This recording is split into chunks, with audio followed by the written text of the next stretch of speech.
On the morning of September 11, 2001, 19 men armed with box cutters, directed by a man on dialysis in a cave fortress halfway around the world using a satellite phone and a laptop, directed the most sophisticated penetration of the most heavily defended airspace in the world.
Overpowering the passengers and the military combat-trained pilots on 4 commercial aircraft before flying those planes wildly off course for over an hour without being molested by a single fighter interceptor.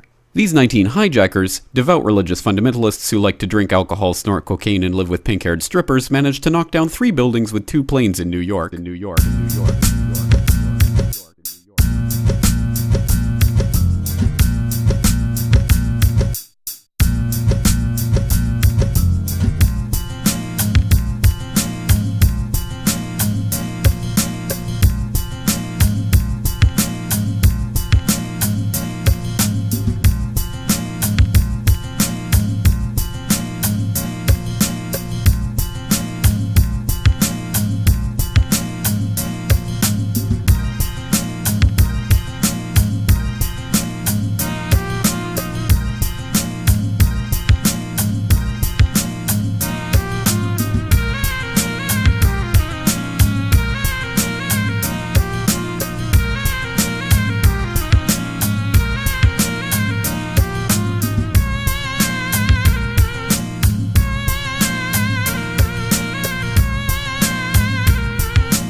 While in Washington, a pilot who couldn't handle a single-engine Cessna was able to fly a 757 in an 8,000-foot descending 270-degree corkscrew turn to come exactly level with the ground, hitting the Pentagon in the budget analyst office where DoD staffers were working on the mystery of the $2.3 trillion that Defense Secretary Donald Rumsfeld had announced missing from the Pentagon's coffers in a press conference the day before, on September 10th, 2001.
Luckily, the news anchors knew who did it within minutes. Osama bin Laden. The pundits knew within hours. Osama bin Laden.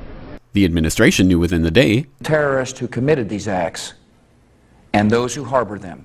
And the evidence literally fell into the FBI's lap. That a hijacker's passport was found blocks from the World Trade Center crash site, if you can believe that. But for some reason, a bunch of crazy conspiracy theorists demanded an investigation into the greatest attack on American soil in history. That investigation was delayed, underfunded, set up to fail, a conflict of interest, and a cover-up from start to finish. It was based on testimony extracted through torture, the records of which were destroyed. It failed to mention the existence of WTC-7, Able Danger, P-TECH, Sibel Edmonds, OBL and the CIA, and the drills of hijacked aircraft being flown into buildings that were being simulated at the precise same time that those events were actually happening. It was lied to by the Pentagon, the CIA, the Bush administration, and as for Bush and Cheney, well, no one knows what they told it because they testified in secret, off the record, not under oath, and behind closed doors.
It didn't bother to look at who funded the attacks because that question is ultimately of little practical significance.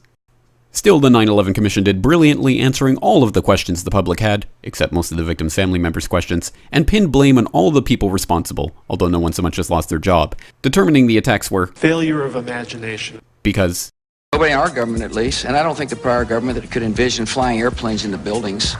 Except the Pentagon, FEMA, NORAD, and the NRO.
The DIA destroyed 2.5 terabytes of data on Able Danger, but that's okay because it probably wasn't important.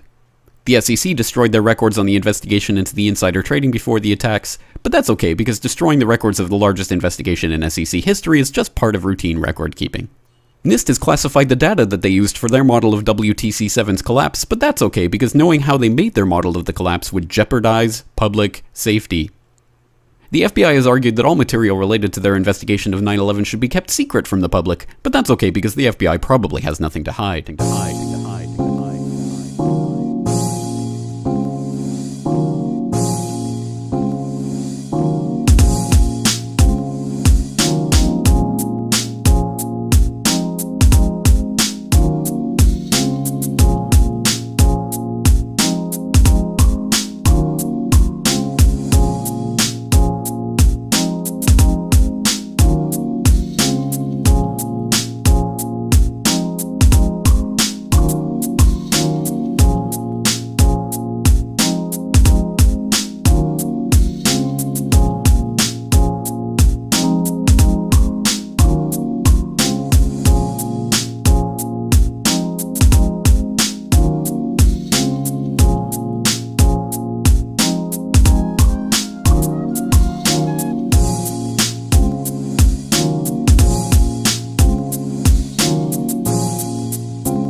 This man never existed, nor is anything he had to say worthy of your attention, and if you say otherwise, you are a paranoid conspiracy theorist and deserve to be shunned by all of humanity. Likewise him, and her. And her, and her, and him.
Osama bin Laden lived in a cave fortress in the hills of Afghanistan, but somehow got away. Then he was hiding out in Tora Bora, but somehow got away. Then he lived in Abbottabad for years, taunting the most comprehensive intelligence dragnet employing the most sophisticated technology in the history of the world for a decade, releasing video after video with complete impunity and getting younger and younger as he did so, before finally being found in a daring SEAL team raid which wasn't recorded on video, in which he didn't resist or use his wife as a human shield, and in which these crack Special Forces operatives panicked and killed this unarmed man, supposedly the best source of intelligence about those dastardly terrorists on the entire planet. Then they dumped his body in the ocean before telling anyone about it. Then a couple dozen of that team's members died in a helicopter crash in Afghanistan.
This is the story of 9/11, brought to you by the media which told you the hard truths about... His head could be seen to move violently forward.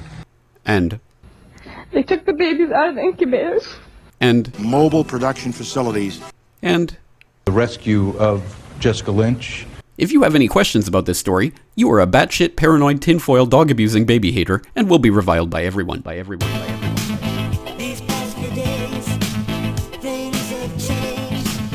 I would never have dreamed it would be possible.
if you love your country and or freedom, happiness, rainbows, rock and roll, puppy dogs, apple pie, and your grandma, you will never ever express doubts about any part of this story to anyone.